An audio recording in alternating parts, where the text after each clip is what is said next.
Praise the lord. ప్రభు అయిన యేసు నామములో అందరికీ వందనములు. యేసయ్య మాటను ఈ కార్యక్రమాన్ని వీక్షించడానికి ప్రేమతో మిమ్మల్ని స్వాగతిస్తున్నాం. ఈ దినము అపోస్తలుడైన పౌలు కొరింథీయులకు రాసిన 2వ పత్రిక 2వ అధ్యాయము 12వ వచనం నుండి 17వ వచనాల వరకు ధ్యానించుకుందాం. క్రీస్తు సువార్త ప్రకటించుటకు నేను త్రోయకు వచ్చినప్పుడు ప్రభునందు నాకు మంచి సమయము ప్రాప్తించి ఉండగా సహోదరుడైన తీతు నాకు కనబడనందున నా మనసులో నెమ్మది లేక వారి యొద్ద సెలవు తీసుకొని అక్కడి నుండి మాసిదోనియకు బయలుదేరితిని. మా ద్వారా ప్రతి స్థలమందును క్రీస్తును గూర్చిన జ్ఞానము యొక్క సువాసనను కనుపరచుచు ఆయన యందు మమ్మును ఎల్లప్పుడూ విజయోత్సవముతో ఊరేగించుచున్న దేవునికి స్తోత్రం. రక్షింపబడు వారి పట్లను నశించు వారి పట్లను మేము దేవునికి క్రీస్తు సువాసన అయి ఉన్నాము. నశించు వారికి మరణార్థమైన మరణపు వాసనగాను, రక్షింపబడిన వారికి జీవార్థమైన జీవపు వాసనగాను ఉన్నాము. కావున ఇట్టి సంగతులకు చాలినవాడెవడు? మేము దేవుని వాక్యమును కలిపి చెరిపెడు అనేకుల వలె ఉండక నిష్కపట్యముగా గలవారమును దేవుని వలన నియమింపబడిన వారమునై ఉండి క్రీస్తునందు దేవుని ఎడల బోధించుచున్నాము. ప్రభునందు ప్రియమైన వలన అపోస్తలుడైన పౌలు తన అనుభూతిని ఇక్కడ వ్యక్తపరుస్తూ ఉన్నాడు. మనకున్నటువంటి ఆ యొక్క ఔన్నత్యమైన స్థితి ఏమిటో తెలియచేస్తూ ఉన్నాడు. దేవుని పరిచర్యలోనికి వచ్చిన ఏ ఒక్కరైనా సామాన్యమైనటువంటి వారుగా లోకం ఊహిస్తుంది, కానీ మనకున్నటువంటి స్థితి ఏమిటో అపోస్తలుడు పౌలు ఈ సందేశం ద్వారా ఆయన మాట్లాడుతూ ఉన్నాడు. క్రీస్తు సువార్త ప్రకటించుటకు నేను త్రోయకు వచ్చినప్పుడు ప్రభునందు నాకు మంచి సమయము ప్రాప్తించి ఉండగా సహోదరుడైన తీతు నాకు కనబడనందున. గమనించండి, ఆయన త్రోయకు వచ్చి దేవుడు తనకు మంచి సమయం ఇచ్చాడు త్రోయలో వాక్యం చెప్పడానికి. దేవుని అద్భుత కార్యములు జరిగించడానికి త్రోయలో దేవుడు తనకు మంచి అవకాశం ఇచ్చాడు.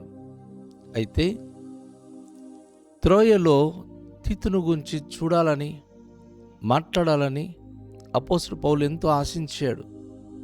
తీతు అక్కడ కనబడనందున ఆయన అంటాడు, నా మనసులో నెమ్మది లేక వారి యొద్ద సెలవు తీసుకొని అక్కడి నుండి మాసిదోనియాకు బయలుదేరితేనే.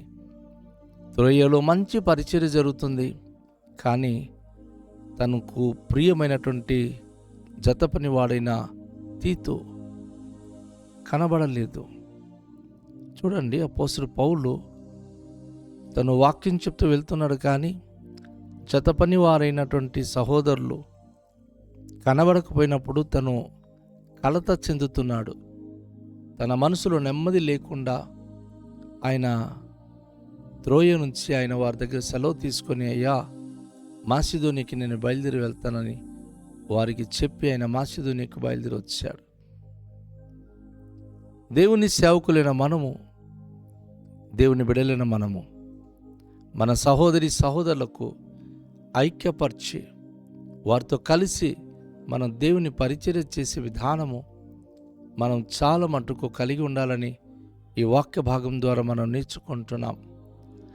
మా ద్వారా ప్రతి స్థలమందును క్రీస్తును గూర్చిన జ్ఞానము యొక్క సువాసన కనుపరచుచు ఆయన యందు మమ్మును ఎల్లప్పుడూ విజయోత్సవంతో ఒరిగించుచున్న దేవునికి స్తోత్రం. ఒక చక్కని పదం ఇక్కడ అపోస్తలుడు పౌలు వాడుతున్నాడు. మా ద్వారా ప్రతి స్థలమందును క్రీస్తును గూర్చిన జ్ఞానము యొక్క సువాసన. ఈరోజు సర్వ ప్రపంచం కల్పితమైన దేవుడు, కల్పితమైన మాటలు, కల్పితమైనటువంటి విధానాలలో నడుస్తుంది. కానీ క్రీస్తును గూర్చిన జ్ఞానం వారికి లేదు, దైవికమైన జ్ఞానం లేదు. అన్ని కల్పితమైన వాటిని అనుసరించి జీవిస్తున్నారు. అపోస్తలుడు పౌలు అంటున్నాడు, క్రీస్తును గూర్చిన జ్ఞానము అది గొప్ప సువాసన కనుపరుచున్నట్లుగా, అది ఎల్లప్పుడూ మేము ప్రతి చోట సువాసన కలిగినట్లుగా, అనేక మందికి దీవెనకరంగా మేము ఉన్నట్లుగా విజయోత్సవంతో దేవుడే మాకు ఊరేగింపచేస్తున్నాడు. కనుక ఆయనకి మహిమ కలుగును గాక.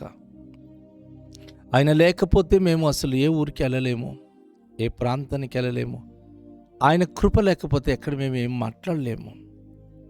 ఆయన శక్తిగల దేవుడు, మహిమస్వరూపుడు. క్రీస్తు యొక్క సువాసన అందరికీ వెదజల్లాలని ఆయన మనకు విజయోత్సవంతో క్రీస్తు పునరుత్థానుడై లేచిన ఆ వార్త, ఆ విజయము గురించి, మరణము నుంచి మరణపు ముళ్ళును విరగగొట్టి మరణము జయించిన విజయ వార్త అనేక మందికి బోధించడానికి దేవుడు మమ్మను ఊరేగింపచేస్తున్నాడు, మమ్మను నడిపిస్తూ ఉన్నాడు. అనేక ప్రదేశాల్లో ఆయన తన నామానికి మహిమకరమైన విషయాలు తెలియచేసే కృప ఆయన మనకు అత్యధికంగా ఇచ్చి ఉన్నాడని తెలియచేస్తూ, రక్షింపబడు వారి పట్లను నశించు వారి పట్లను మేము దేవునికి క్రీస్తు సువాసన అయి ఉన్నాము. గమనించండి, ఇక్కడ రక్షించబడిన వారికి కానీ నశించు వారికి కానీ మేము ఎవరమంటే, వీళ్ళు యేసుక్రీస్తు సంబంధించిన వాళ్ళు, వీళ్ళు క్రీస్తు భక్తులు, వీళ్ళు క్రీస్తు దాసులు అని అంటారు కదా. క్రైస్తులైనా క్రైస్తవేతరులైనా దేవుని సేవకులకు, పాస్టర్లకి వాళ్ళు క్రీస్తు బోధకులు, క్రీస్తు సేవకులు అంటున్నారు. అది అపోస్తలుడు పౌలు అలంకార రీతిగా అంటున్నాడు, మేము దేవునికి క్రీస్తు సువాసన అయి ఉన్నాము. మేము ఒక సువాసన కలిగిన వ్యక్తులుగా ప్రజల మధ్య మేము జీవిస్తూ ఉన్నాం. ఏ సువాసన అయితే క్రీస్తును గూర్చిన మాటలు, ఏ సువాసన అయితే క్రీస్తును గూర్చి ఉద్దేశించినటువంటి అద్భుతమైన విషయాలని అపోస్తలుడు పౌలు తెలియజేస్తున్నాడు. అంతేకాకుండా 2 రకాల పరిస్థితుల గురించి ఆయన ఆ సువాసన పనిచేస్తున్నట్లుగా ఆయన వ్యక్తపరుస్తున్నాడు. ఆ 2 రకాలు ఏంటంటే, నశించుచున్న వారికి మరణార్థమైన మరణపు వాసన. ఎవరైతే నశించిపోతున్నారో, వీళ్ళు బోధిస్తున్నారు, ఈ బోధ మనం వినకూడదు అని కొంతమంది విమర్శించి దూషిస్తున్నారే, వారికి మరణార్థమైన వాసనగా సేవకులు ఉన్నాం. రక్షింపబడుచున్న వారికి జీవార్థమైన జీవవాసనగా ఉన్నాము. ఎవరైతే సువార్త విని రక్షించబడుతున్నారో వారికి సువాసన గలవారుగా మేము జీవిస్తున్నాం. ఎందుకంటే వారికి మరణపు వాసన, వారికి చిరాకు, యేసుప్రభు అంటే వారికి పడదు. అది ఎవరు గురించో చెప్తా ఉన్నారని వారు మరణపు ఆ స్థితిలోనే తమ జీవితం చచ్చిపోతున్నారు. యేసే దగ్గరికి వస్తే బ్రతుకుతారని చెప్పినా మాకు ఆ యేసుప్రభు వద్దు, ఆ బ్రతుకు వద్దు అని మరణ వాసనతో వారు మరణిస్తున్నారు. అలాంటి కేటగిరీ పీపుల్ ఉన్నారు. అలాగే రక్షించబడినటువంటి వారు జీవార్థమైన జీవ వాసన కలిగి ఉన్నారు. చనిపోతున్న వారు కూడా బ్రతికి ప్రభునందు విశ్వాసం ఉంచి అద్భుత సాక్ష్యము చెప్పి తిరుగుతున్నారు. అది వీరు. రక్షింపబడిన వారు ఎవరంటే, జీవార్థమైన జీవ వాసన కలిగిన వారు. వారు ప్రభు కొరకు సువాసన కలిగి అనేకులకు దేవుని యొక్క అద్భుతమైన మర్మమును, దేవుని అద్భుత కార్యములు వివరిస్తూ వారు జీవించే అనుభూతి కలిగి ఉన్నారు. నశించు వారికి మరణార్థమైన మరణపు వాసనగాను, రక్షింపబడిన వారికి జీపు వాసనగా ఉన్నామని చెప్పి అపోస్తలుడు తన గురించి తాను స్పష్టంగా తెలియచేస్తున్నాడు. చివరిగా ఆయన చెప్పింది ఏంటంటే, కాబట్టి ఇట్టి సంగతులకు చాలినవాడు ఎవడు? ఇలాంటి విషయాన్ని చాలినవాడు ఎవడు? మేము దేవుని వాక్యమును కలిపి చెరిపెడు అనేకుల వలె ఉండక నిష్కపటము గల వారమును దేవుని వలన నియమింపబడిన వారమునై ఉండి క్రీస్తు నందు దేవుని ఎదుట బోధించుచున్నాము. ఆయన స్పష్టంగా తెలియచేస్తూ ఉన్నాడు. ఏదో దేవుని వాక్యంలో రకరకాల కల్పితాలు మాట్లాడి జనాలకు చెరిపేవారం మేము కాము. ఈరోజు భారతదేశంలో మతాల మార్పిడి అంటున్నారు. ఇది మతాల మార్పిడి కాదు. కానీ ఇక్కడ అపోస్తలుడు పౌలు అంటున్నాడు, నిష్కపటము గల వారమును దేవుని వలన నియమింపబడిన వారమునై ఉండి క్రీస్తునందు దేవుని ఎదుట బోధించుచున్నాము. ఈ బోధ, దేవుని యొక్క బోధ నిష్కపటమును దేవుని వలన నియమింపబడిన బోధ కనుక ఆ మాట బోధించినప్పుడు ప్రజలకు జీవార్థమైన సువాసనగా ఉండి అనేక కుటుంబాలు ఆత్మీయంగా జీవించే భాగ్యవంతులుగా ఉండగలిగే భాగ్యవంతులుగా చేస్తుంది. కనుక దేవుని జనంగమ, ఈ వాక్య భాగమును బట్టి దేవుని శిలో మనం సమర్పించుకుందాం. కల్పితము చేసేవారంగా కాకుండా దేవుని యొక్క దేవుడు నియమించిన వాక్యమును, నియమించిన వారమును దేవుని ఎదుట సువాసన వెదజల్లే క్రైస్తవులుగా మనం జీవిద్దాం.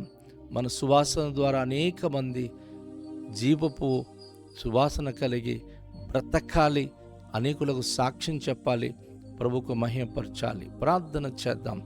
దయగల తండ్రి, మీ పరిశుద్ధ నామానికి స్తోత్రాలు. ఈ ప్రశస్తమైన సమయంలో మీ పరిశుద్ధ లేఖన భాగాన్ని మేము విన్నాం. ఈ మాటల ద్వారా మమ్మల్ని దీవించండి. మీ యొక్క కృప, మీ కరుణ కటాక్షం మాకు దయచేయండి. జీవార్థపు వాసనగా మేము ప్రజల మధ్య మీ సువార్త ప్రభు ప్రకటించి సువాసనగా ప్రజల మధ్య మేము జీవించే కృపనిమని, అనేక మందికి జీవము కలిగించే అనుభూతి మాకు అనుగ్రహించుమని యేసు నామములో ప్రార్థిస్తున్నాం తండ్రి, ఆమేన్. అందరికీ షాలోం. ప్రభు మనలను దీవించునుగాక.